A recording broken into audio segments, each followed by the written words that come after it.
Okay बच्चों, तो finally जिस चीज़ का आप सबको इंतज़ार था वो आज आ ही गया। आपके लगभग सारे एंट्रेंसेस का रिजल्ट अब आ चुका है। डीयू ने अपने सारी रैंक्स आज बता दी हैं कहीं ना कहीं। डीयू जेड का रैंक वाइज फाइनली रिजल्ट आ गया, जो उनका फाइनल रिजल्ट है वो पब्लिश हो चुका है।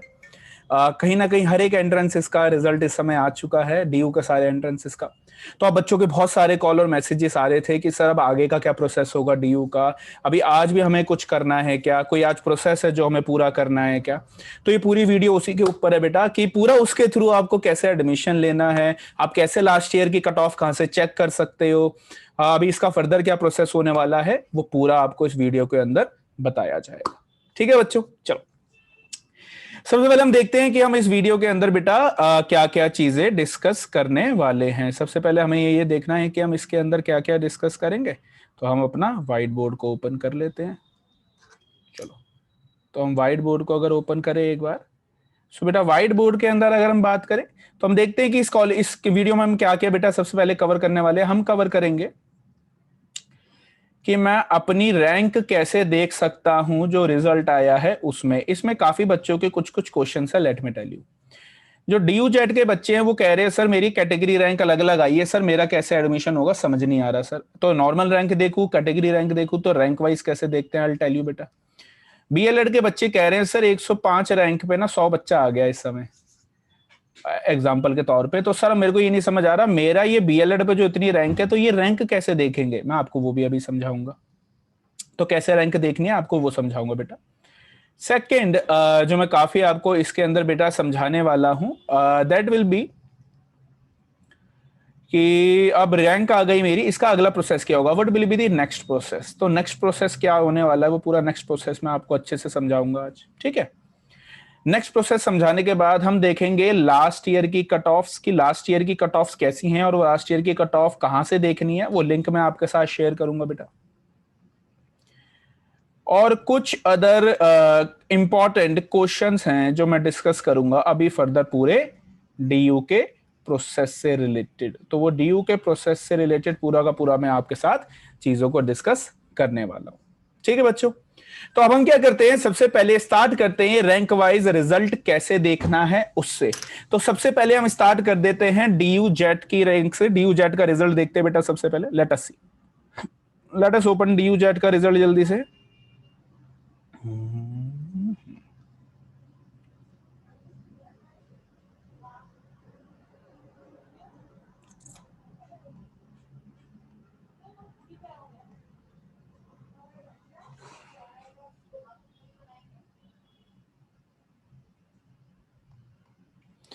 ये है बेटा डीयू जेट का जो फाइनल रिजल्ट है कहीं ना कहीं। अब ये रिजल्ट कैसे देखना है देखो बच्चों। अब आपको ना सबसे पहले आपका नेम गिवन है ऑब्वियसली, देन आपका जेट का स्कोर, यानी जेट यानी आपने जो एंट्रेंस दिया था उसमें कितना आपका स्कोर आया, बेस्ट फोर में कितने मार्क्स आए, फिर बेस्ट फोर का 35%, एंट्रेंस के स्कोर का 65% लेके फाइनल आपका स्कोर बनाया गया है। उसके हिसाब से आपकी अनरिजर्व्ड क्या रैंक है। सबसे पहली रैंक है यहाँ पे अनरिजर्व्ड, बी दैट आप कौन सी कैटेगरी से बिलोंग करते हैं, चाहे आप जनरल कैटेगरी से, चाहे एसटी कैटेगरी से, चाहे ओबीसी कैटेगरी से है। पहले उन्होंने निकाली है एक अनरिजर्व रैंक, उसके बाद है बेटा कैटेगरी वाइज रैंक। तो जो कैटेगरी के बच्चे हैं उनको दोनों रैंक अपने पास रख के चलनी है, उनको लेके चलनी है अपनी नॉर्मल रैंक भी, अनरिजर्व्ड रैंक भी, और अपनी कैटेगरी रैंक भी आपको दोनों लिख के चलनी है, ठीक है बच्चों। तो सबसे पहले हमने देखा डीयू जेट में अपना रिजल्ट कैसे देखना है। अनरिजर्व्ड के लिए एक रैंक होगी, कैटेगरी के वाले पास दो रैंक होगी। ये दो रैंक आपको अपने पास रखनी है, ठीक है, आपको लिख के रख लेनी है अपने पास। ये है डीयू जेट का। अब हम अगर रिजल्ट शो करें, late us see the result of B.El.Ed. अब हम एक बार अगर रिजल्ट चेक करते हैं बीएलएड का, तो अगर हम बीएलएड का रिजल्ट एक बार चेक करें, बच्चे कह रहे हैं सर एक रैंक पे इतना सारा, लास्ट ईयर भी होता था क्या बेटा? बिल्कुल लास्ट ईयर भी ऐसे ही होता था। अब आप देखोगे अगेन, तो ये है बेटा जो है बीएलएड का रिजल्ट इस बार का। बीएलएड रिजल्ट में क्या देगा ना बेटा, आपकी कैटेगरी गिवन है, आपकी रैंक गिवन है। शायद हो सकता है अभी बीएलएड की भी कैटेगरी वाइज रैंक भी आ जाए, और शायद कैटेगरी वाइज रैंक ना भी आए। तो ये कहीं ना कहीं हमारे पास यहाँ पे उन्होंने कैटेगरी गिवन है, और उसके बाद आपका यहाँ पे टोटल 400 में से आपने कितने मार्क्स स्कोर करे उसके हिसाब से आपकी रैंक्स है। अब कई रैंक पे ना दो दो बच्चे हैं, जैसे 8 रैंक पे दो बच्चे हैं, लेट से कोई अच्छा ढूंढते हैं, थोड़ा सा नीचे आते हैं, लेट से हाँ, अब 50 रैंक पे इस समय कहीं ना कहीं मुझे दिख रहे हैं 5-6 बच्चे। तो अब जैसे एक रैंक पे ये 5-6 बच्चे हैं, तो अब आप अगर सीरियल नंबर पे जाएंगे यानी 122 टोटल बच्चे बन रहे हैं। रैंक तो 50 वाले की भी उतनी है, उसके बाद वाले की भी उतनी है। तो अब ये क्या करेंगे बेटा, ये कॉलेजेस अलॉट करना शुरू करेंगे। अभी कॉलेजेस कैसे अलॉट करेंगे, पहले समझो इस अनरिजर्व्ड में से ना एससी कैटेगरी की रैंक अलग चली जाएगी, ओबीसी कैटेगरी की रैंक अलग चली जाएगी और अनरिजर्व्ड की रैंक अलग चली जाएगी, और उस हिसाब से कॉलेजेस अलॉट करना शुरू करते हैं। चलो बीएलएड में कंफ्यूजन ज्यादा है ना, तो मैं आपको लास्ट ईयर के हिसाब से दिखाता हूं एक बार। मैं लास्ट ईयर के हिसाब से आपको एक बार शो करता हूं, जिससे आपको थोड़ी और हेल्प मिलेगी। रुको,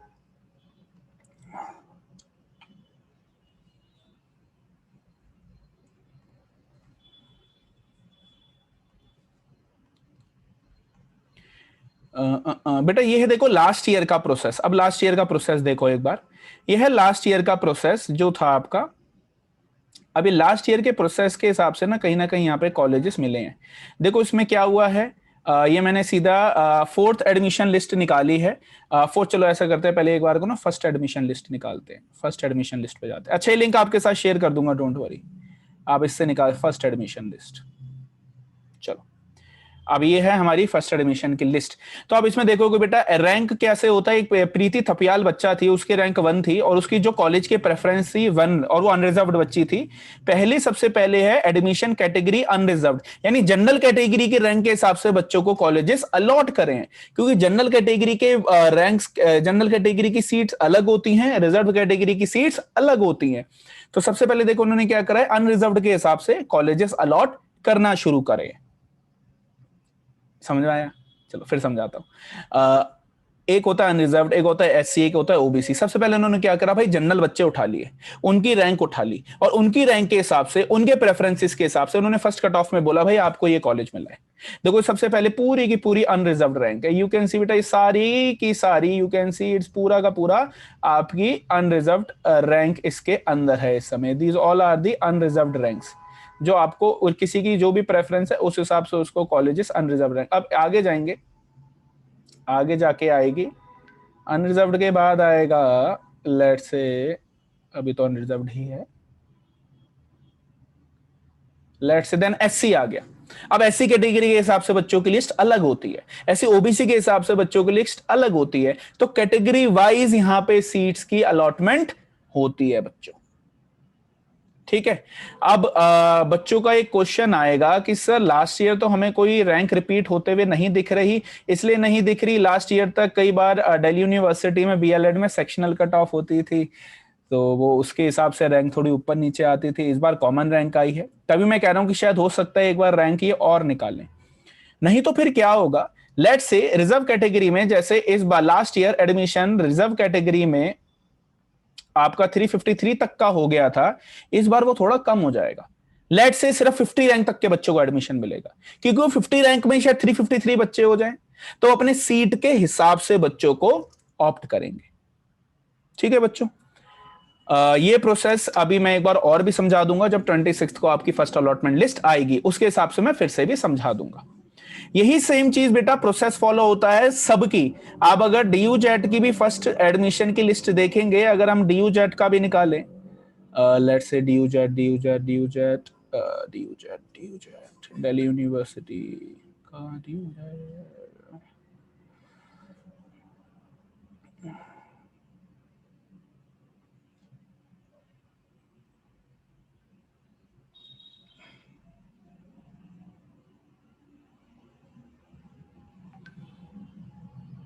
शायद आप लोगों को दिख भी गई हो, मैं बहुत जल्दी जल्दी रोटेट कर रहा हूँ इसलिए शायद मुझे नहीं दिखी है। ये लड़की तो थर्ड लिस्ट भी दिख रही है, डीयू जेट की ये रहा फर्स्ट एडमिशन लिस्ट। अब ये देखो, अब डीयू जेट में देखो बेटा कैसे होगा, अगेन पहले अनरिजर्व्ड कैटेगरी आ गई यानी जनरल कैटेगरी, तो जनरल कैटेगरी के हिसाब से आपको कॉलेज अलॉट हो गया। ऐसे ही जब आप नीचे जाएंगे तो आपकी जो कैटेगरी होगी उस कैटेगरी के हिसाब से आपको कॉलेजेस देखने होंगे। तो आपको क्या करना है, ये लास्ट ईयर का मैं लिंक शेयर कर दूंगा, आप लास्ट ईयर में अपनी रैंक के हिसाब से देख सकते हैं। आप एक और बात देखो, अब कैटेगरी वाले बच्चा कहेगा सर मैं अनरिजर्व्ड कैटेगरी के हिसाब से देखूंगा या मैं अपनी जो कैटेगरी रैंक है उस हिसाब से देखूंगा। तो चलो मैं एक कैटेगरी रैंक निकाल लेते हैं, लेट अस सी अभी क्या चल रहा है, ये तो भी अनरिजर्व चल रहा है, और आगे बढ़ते हैं। लेट्स सी, ये शुरू हो गया ओबीसी, अब ओबीसी शुरू हो गया, लेट्स से अब इसमें कुछ भी हो सकता है। तो अगर आप ओबीसी देखोगे ना, तो ओबीसी में यहां पर आपको ओबीसी की कैटेगरी रैंक नहीं दिख रही, यहां पे अनरिजर्व्ड रैंक दिख रही है। लेकिन अनरिजर्व्ड रैंक में 1109 में उसे सुखदेव मिला, क्योंकि इसकी फॉर श्योर जो आपकी कैटेगरी रैंक होगी वो काफी ऊपर रही होगी, इस बच्चे की कैटेगरी रैंक काफी ऊपर रही होगी, राइट। तो हमें कैटेगरी रैंक भी देखनी होती है, और हमें क्या देखना होता है बेटा, अनरिजर्व्ड रैंक भी। पर जो एडमिशन मिलेगा वो अनरिजर्व्ड रैंक के हिसाब से मिलेगा। लेट्स से ये जो बच्चा है, इस बच्चे की अनरिजर्व्ड रैंक शायद अनरिजर्व्ड रैंक रही है 1100, पर इसकी कैटेगरी रैंक होगी शायद 20, तो इसको 20 रैंक के हिसाब से, ओबीसी के हिसाब से सुखदेव कॉलेज मिल गया। तो एडमिशन अनरिजर्व्ड को देख के चलते हैं, पर आपकी ओबीसी की सीट्स अलग रिजर्व्ड है। तो ये देखेंगे 1109 में पहला अगर ओबीसी का बच्चा आया है, मतलब ओबीसी की फर्स्ट रैंक 1109 है, तो वो उसका फर्स्ट बच्चा हो गया। जैसे अगर ये ओबीसी में हम सीरियल नंबर 1 पे चले जाएं, अब ये पहला बच्चा था जिसको कहीं ना कहीं, तो यानी जो इस बच्चे की अनरिजर्व्ड रैंक थी 245, खुशी सोनी की 245 अनरिजर्व्ड रैंक थी, पर इसे सुखदेव इसलिए मिला क्योंकि इसकी रिजर्व्ड रैंक वाज फर्स्ट, जो सीरियल नंबर पे लिखा हुआ था। तो ओबीसी के हिसाब से फर्स्ट थी, ओबीसी की पर्टिकुलर सीट रिजर्व्ड है सुखदेव में, उस हिसाब से इसको मिल गया बेटा। यही सारे एंट्रेंसेस की लास्ट ईयर की रैंक मैंने आपके साथ शेयर करी हुई है, लास्ट ईयर का ये लिंक आपके साथ इस वीडियो के डिस्क्रिप्शन बॉक्स में आपको मिल जाएगा, एडमेंटोर के बच्चों को उनके ग्रुप्स में मिल जाएगा, ये जो लिंक है पूरा पूरा, ठीक है। तो अभी मैंने आपको हमने सबसे पहले बेसिक चीज देखी कि हमें अपना रिजल्ट कैसे देखना है। अब हमने रिजल्ट देख लिया, अब इस पे आ जाते हैं, सर इसका नेक्स्ट प्रोसेस क्या होगा। अब हमें हमारी रैंक आ गई, इसके बाद सर करना क्या होगा, what will be our next process. तो नेक्स्ट प्रोसेस क्या होने वाला है, उस नेक्स्ट प्रोसेस को जानने के लिए चलो सबसे पहले हम नेक्स्ट प्रोसेस को अगर हमें भी देखना है तो एक सेकंड वेट करते हैं, नेक्स्ट प्रोसेस पे जाते हैं, एक सेकंड बेटा।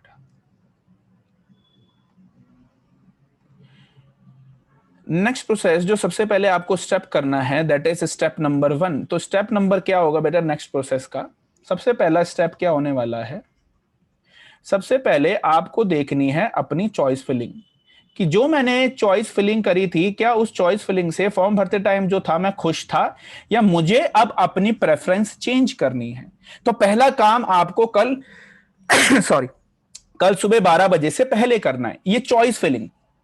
ऑलरेडी आप फॉर्म भरते समय कर चुके हो, शायद आपका मन है तो आप प्रेफरेंसेस चेंज कर सकते हो। तो प्रेफरेंसेस कैसे होनी चाहिए, एक तो जो आपने बेटा फॉर्म में भरा था वो रैंकिंग वाइज ऑलरेडी आपने भरा होगा, नहीं तो आप ये प्रेफरेंसेस कैसे बना सकते हो बेटा। आपको अगर दो कॉलेजेस में कभी भी कंफ्यूजन है तो एक बार पहले अपनी लोकेशन देखो कि लोकेशन वाइज सिख माइनॉरिटी के बच्चे शायद सिख कॉलेज को पहली प्रेफरेंस दे सकते हैं, पर हमेशा जो डीयू कॉलेज अलॉट करेगा वो दिल्ली यूनिवर्सिटी कॉलेजेस कैसे अलॉट करता है बेटा, दिल्ली यूनिवर्सिटी कॉलेजेस अलॉट करता है आपके रैंकिंग के हिसाब से।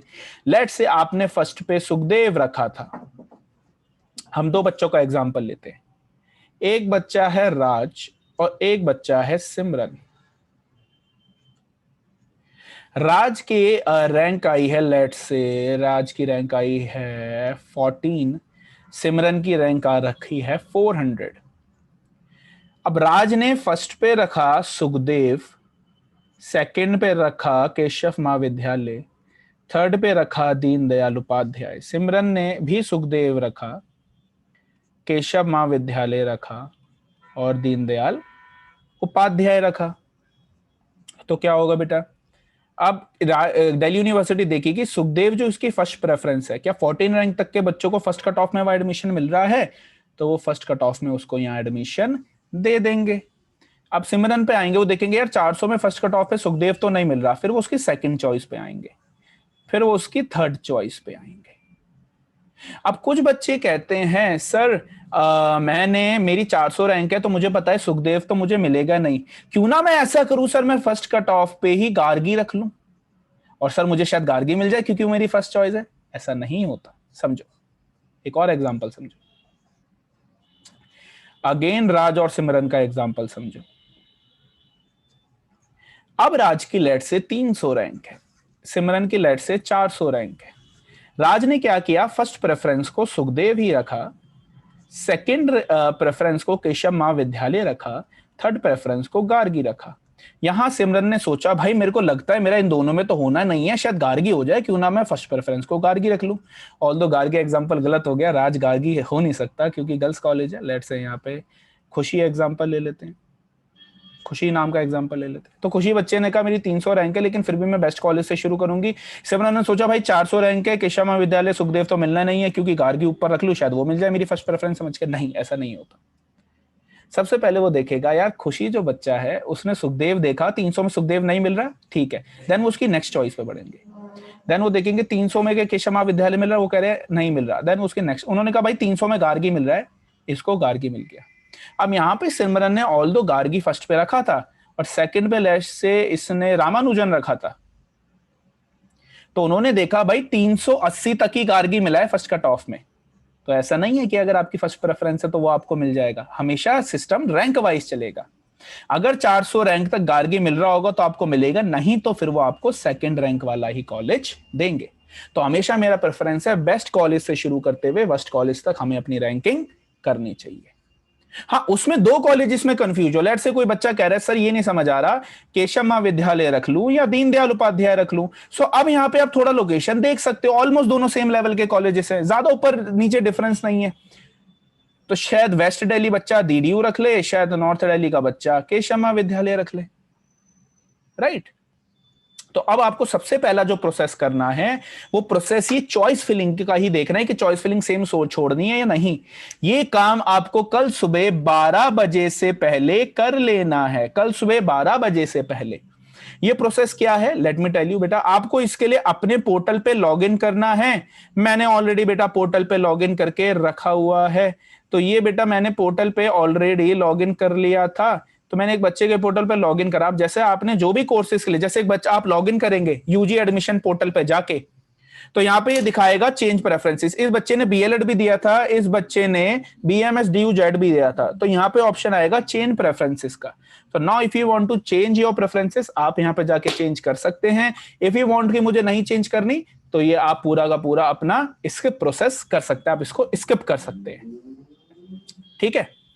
तो ये है जो आपको अभी काम करना है, दैट्स इट। अभी के लिए आपको इसके अलावा और कोई काम नहीं करना।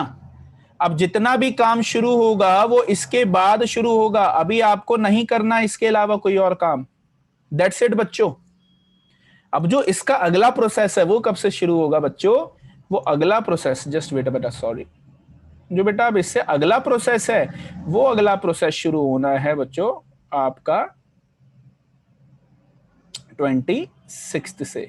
तो जो अब बेटा नेक्स्ट प्रोसेस शुरू होने वाला है वो प्रोसेस कब से शुरू होने वाला है बेटा, 26 से शुरू होने वाला है, ठीक है।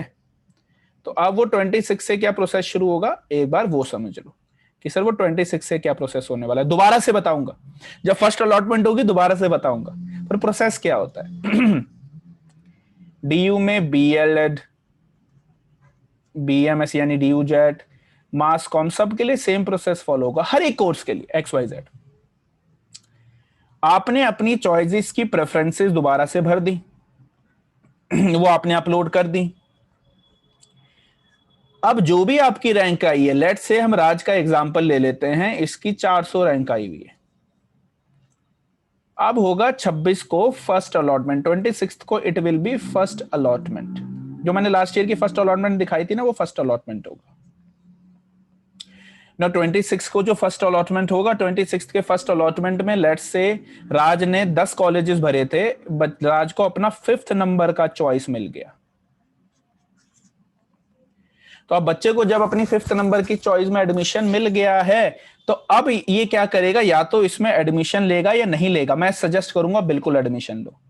अब आपने 5th चॉइस में एडमिशन ले लिया, आप इसको फ्रीज मत करना, इसको फाइनल मत करना, आप सेव करके रखना। देन होगी second allotment, then there will be second allotment. अब सेकंड अलॉटमेंट में क्या होगा, या तो आपको ये 5th नंबर का चॉइस रिटेन रहेगा, या आपको इससे एडवांस यानी 4th वाला बेटा मिल जाएगा। तो वहां फिफ्थ वाले से आप अपना एडमिशन फोर्थ वाले पे करा सकते होगे। ऐसा ही फिर थर्ड अलॉटमेंट पे होगा, तो आप हर एक अलॉटमेंट पे अपना एडमिशन अपग्रेड कर सकते हो। Your admission will be upgraded as per the seat vacant. जैसे फर्स्ट कट ऑफ के बाद सुखदेव में कोई सीट बच गई और जिन बच्चों ने फर्स्ट कट ऑफ में एडमिशन नहीं लिया उनको फिर सेकंड कट ऑफ में बेटर कॉलेज मिल जाएगा। ये प्रोसेस में आपको अपने पास लेके चलना होगा। ये प्रोसेस मैं दोबारा से 26 को समझाऊंगा जब ये एक्चुअल में होगा, ठीक है। अभी के मैंने ऊपर आपको बता दिया। टोटल मिला के 3 के बाद स्पॉट राउंड भी होते हैं। बीएलएड में तो फोर्थ कट ऑफ भी आई थी। स्पॉट राउंड में क्या होता है, जो कॉलेजेस वैकेंट रह जाते हैं उनको एडमिशन देने के लिए स्पॉट राउंड होता है। ये फिर से समझाऊंगा कैसे सीट रिजर्व करनी है, कैसे पेमेंट करनी है, फिर समझाऊंगा 26 को जब अलॉटमेंट हो जाएगी।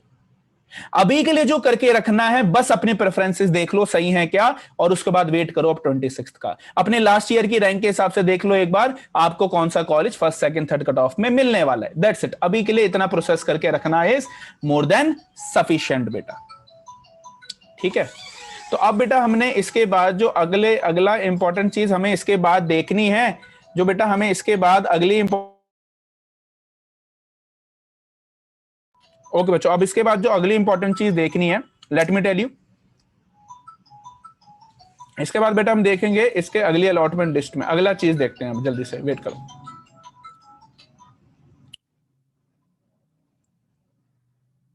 हमने देखा था आज हम क्या क्या डिस्कस करेंगे। यस, हम ये प्रोसेस हमें डिस्कस करना था। हम फिर से इस प्रोसेस के ऊपर आ जाते हैं। हमने हमने रैंक वाइज रिजल्ट देख लिए। हमने नेक्स्ट प्रोसेस देख लिया क्या करना है। हमने लास्ट ईयर की कट ऑफ्स आपको दिखा दी, कहां पे लास्ट ईयर की कट ऑफ्स हैं। वो सारा लिंक मैं आपके साथ शेयर कर दूंगा बेटा। एंड इसके अलावा अब कुछ इंपॉर्टेंट क्वेश्चंस हैं जो बच्चों के होते हैं। इंपॉर्टेंट क्वेश्चन ये होगा, सर क्या फर्स्ट कट ऑफ में कोई कॉलेज मिला है तो क्या मैं सेकंड कट ऑफ में जा सकता हूं? बेटा आप बिल्कुल सेकंड कट ऑफ में जा सकते हो, लेकिन फर्स्ट कट ऑफ में एडमिशन जरूर ले लेना। सर मैंने कैटेगरी वाइज काफी रैंक्स एंड कॉलेजेस आपको बता चुका हूं। एंड बच्चों का एक और क्वेश्चन आता है कि सर बीएमएस कर लें या बीबीई कर लें। ये बहुत ज्यादा ऑप्शन क्वेश्चन मेरे पास आ रहा है इस समय, और किसी कोर्स में ये डाउट नहीं है। बीएमएस और बीबीई को लेके ये बहुत ज्यादा डाउट है, सर हम बीएमएस कर लें या बीबीई कर लें। ये बहुत ज्यादा डाउट हो रखा है इस समय। तो बीएमएस करना है या आपको बीबीई करना है, अगर हम उस वाले पॉइंट पे आ जाए बच्चों, बीएमएस और बीबीई का डिफरेंस, तो ना बेटा पहले ये समझो बीएमएस और बीबीई में ना ज्यादा डिफरेंस होता नहीं है। सबसे अगर हम बात करें व्हाट इज बीबीई, बेटा BBE is bachelor of business economics and what is बेटा BMS bachelor of management studies. ये दो हैं बेटा कहीं ना कहीं। बैचलर ऑफ मैनेजमेंट स्टडीज आपको पूरी की पूरी बेटा मैनेजमेंट की पढ़ाई करवाने वाला है। ना बेटा what I mean by management की पढ़ाई, मैनेजमेंट की पढ़ाई का क्या मतलब होता है बेटा, यानी एक कंपनी को कैसे मैनेज करना है आपको कहीं ना कहीं वो सिखाया जाएगा, कि एक पूरी कंपनी को कैसे मैनेज करना है वो सिखाएंगे। आपको मार्केटिंग कराई जाएगी, आपको फाइनेंस कराया जाएगा, आपको एचआर कराया जाएगा। मार्केटिंग वो होते हैं जो कंपनी के प्रोडक्ट को फेमस कराते हैं। आप कोलगेट इतना फेमस कैसे बना दिया कि हम किराना शॉप में जाके कहीं ना कहीं टूथपेस्ट नहीं खरीदते, कोलगेट खरीदते हैं, वो मार्केटिंग ने कर दिया बेटा। तो ये मार्केटिंग होती है। नूडल के नाम पे मैगी खरीदते हैं आज की डेट में, वो क्या होती है, मार्केटिंग होती है। कंपनी के प्रोडक्ट को फेमस कराना, उनके लिए रेवेन्यू जनरेट करना। दिल्ली में मैकालू टिक्की बिकेगा तो यूएसए में हैमबर्गर बिकेगा, again under the part of marketing. एक बार में एप्पल ने क्या किया, एक इवेंट करा और पूरे इंडिया को, पूरे वर्ल्ड को बता दिया भाई iPhone 12 आ जाएगा। वो क्या था बेटा, अगेन मार्केटिंग इवेंट था। तो मार्केटिंग होती है जो कंपनी के लिए रेवेन्यू जनरेट करने की रिस्पॉन्सिबिलिटी लेते हैं। अब एक बार रेवेन्यू आ गया तो वो पैसे को कहां इन्वेस्ट करना है कि हमें बेस्ट रिजल्ट मिले, वो किसके अंदर आएगा बेटा, फाइनेंस के अंदर आएगा। देन आता है बेटा एचआर डिपार्टमेंट। फाइनेंस क्या करेगा, कहां पे कितना पैसा लगाना है, कहां से पैसा उठाना है। एचआर के अंदर क्या होगा बेटा, किसको कितनी सैलरी देनी है, रिक्रूटमेंट करना, सिलेक्शन करना, वो सारा एचआर के अंदर आएगा। जब आप ये सब कुछ पढ़ोगे तो थर्ड ईयर में आके आप अपनी स्पेशलाइजेशन चूज कर सकते हैं, मार्केटिंग, फाइनेंस और एचआर, और देन आप एमबीए उसी के अकॉर्डिंगली करने वाले हो। बीबीई क्या होता है बेटा, बैचलर ऑफ बिजनेस इकोनॉमिक्स। यहां पे इकोनॉमिक्स ज्यादा आएगी, यहां पे बिजनेस स्टडीज ज्यादा पढ़ाया जाएगा, यहां पे स्टैट्स भी आपको पढ़ाया जाएगा। बीबीई के बाद जो अपॉर्चुनिटीज होती हैं बेटा, बीबीई के बाद आप रिसर्च की फील्ड में जा सकते हो। व्हाट आई मीन बाय बेटा रिसर्च की फील्ड, रिसर्च होती है जैसे पतंजलि को किसने बनाया कि उनको नेचुरल प्रोडक्ट बनाना है, पहले उन्होंने क्वेश्चन बनवाए, लोगों से वो फिल करवाया, फिर उन्होंने रिसर्च फाइंड आउट करी। ये होते हैं डेटा एनालिस्ट किसी भी कंपनी के लिए, तो उनके डेटा को एनालाइज करते हैं, जो रिसर्च करते हैं। बहुत अच्छी जॉब लगती है, केपीएमजी में आपकी जॉब लग सकती है इसके थ्रू, मैकेंजी में आपकी जॉब लग सकती है इस कोर्स के थ्रू। बहुत अच्छा कोर्स ये भी होता है ना। इसके बाद पोस्ट ग्रेजुएशन में आप एमबीई कर सकते हो, मास्टर इन बिजनेस इकोनॉमिक्स, या आप बेटा अगेन एमबीए कर सकते हो। दोनों ऑप्शन आपके पास अवेलेबल रहने वाले हैं। तो अपने इंटरेस्ट के हिसाब से आप बीएमएस या बीबीई ऑप्ट कर सकते हो। व्हाट आई सजेस्ट कि डीयू जेट में कोर्स तो देखो, साथ में कॉलेज भी देखो। जिसका बेटर कॉलेज मिल रहा हो एक बार को, वो ऑप्शन भी मैं ऑप्ट कर सकता हूं। तो कॉलेज प्लस कोर्स का कॉम्बिनेशन करके हमें ये ऑप्शन को ऑप्ट बेटा करना होगा। नाउ बेटा ये पूरी वीडियो थी डीयू जेट के बारे में, बीएलएड के बारे में। रिजल्ट आया था, रैंक्स आई थी, बहुत अच्छी अच्छी शानदार रैंक्स आप लेके आए हो। इसका आगे का प्रोसेस मैंने बता दिया है। अब मेरिट भी आने वाली है, third merit, third cut off आने वाला है बेटा, उसके बेसिस पे भी एडमिशन आप लेते रहोगे। 26 को जैसे ही फर्स्ट अलॉटमेंट होगी, उसके बाद मेरी एक वीडियो और आएगी कि उसके अगला आगे क्या प्रोसेस करना है। तब तक बस चॉइसेस देखो, लास्ट ईयर के हिसाब से रैंक्स देखो, वो सारे डॉक्यूमेंट डिस्क्रिप्शन बॉक्स में मिल जाएंगे, एडुमेंटोर के बच्चों को फोल्डर में भी मिल जाएंगे आपके ग्रुप में। ठीक है बच्चों, all the best, thank you so much. कुछ भी डाउट आता है आप कमेंट बॉक्स में अपना डाउट भेज सकते हो मुझे। ठीक है, चलो बाय बाय बच्चा, थैंक यू सो मच।